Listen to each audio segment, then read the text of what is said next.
I'm Monster Mike, and this is Bronco Garage.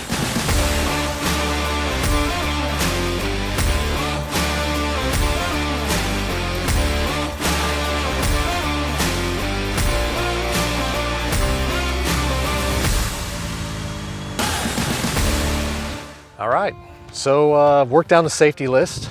I feel confident that this Bronco is now ready to be a daily driver. It's time for the rubber to meet the road. Let's go see what it can do from 0 to 60.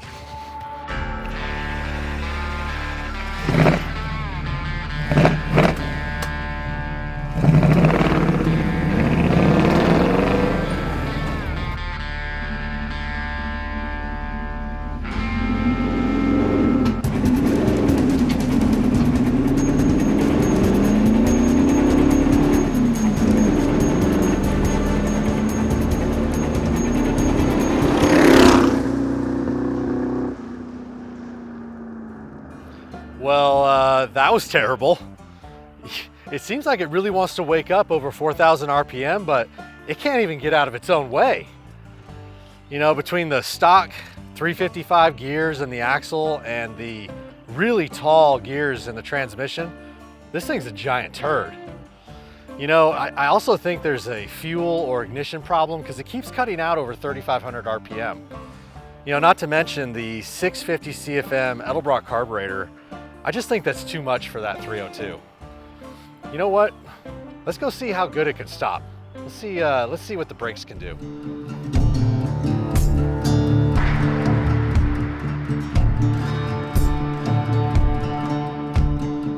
So I've made a brake box, and what that is basically I've got cones lined up at 10-foot increments from 0 to 100 feet.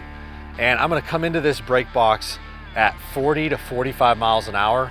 I would like it to be more accurate, but really just anywhere in between that is what I'm shooting for. Now, getting up to 40, it did basically terrible in my opinion. It took about 70 feet for this Bronco to stop at 40 miles an hour. And when getting it up to 45, it was well over 100. You know, it could be a number of things that's causing this, which of course I'm gonna dissect and look deeper into, but the fact remains, there's some major problems that need to be looked at and need to be fixed for this Bronco is safe to go on the road. From here, I'm gonna go and we're gonna do some figure eights and we're gonna see how this Bronco can handle.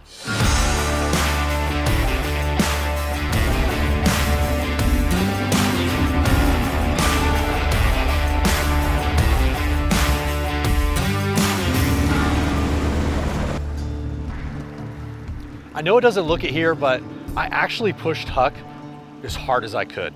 You know, obviously I didn't want to crash it or put it up on two wheels and roll it over and lose control. But, you know, I wanted to see just what it would do when I made an abrupt shift from left to right and how well it would control. I noticed right off the bat that it has really poor steering. You know, it just wouldn't return to center very well, which tells me that it has very little caster. But the dual shock setup that came with this Bronco definitely helped keep it stable, even without sway bars. It's time to get this Bronco out on the surface streets and see how it does in traffic. With it handling so poor in the figure eights and the cones, I think it's gonna be a handful. Now, the thing is I've driven a lot of Broncos, and you know, how I respond to a poor handling Bronco versus someone who's never driven one is obviously very different. So what I'm gonna do is I'm actually gonna get someone to drive the Bronco who has very little experience and see what their feedback is. Eddie, you know, you're a good driver, but you don't have a whole lot of time behind the seat or the steering wheel of a Bronco, do you? I don't have very much at all. I've had some in my past, but they were stock. I wanted to give you guys a real world view from someone who doesn't, you know, drive these every day of how, you know, his thoughts and reaction to, you know, how it drives. So let's go ahead and do that. Alrighty.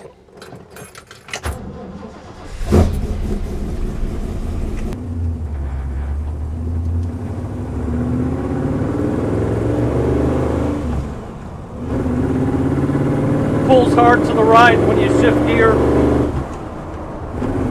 And there goes the left.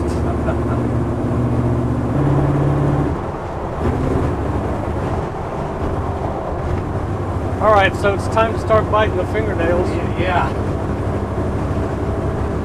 Nice drop off to the right. Definitely a two-hander.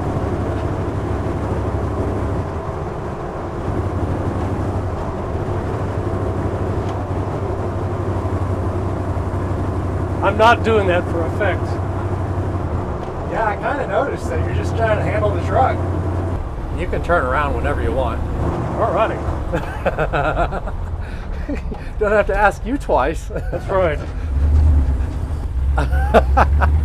Let's get this thing back to the stable.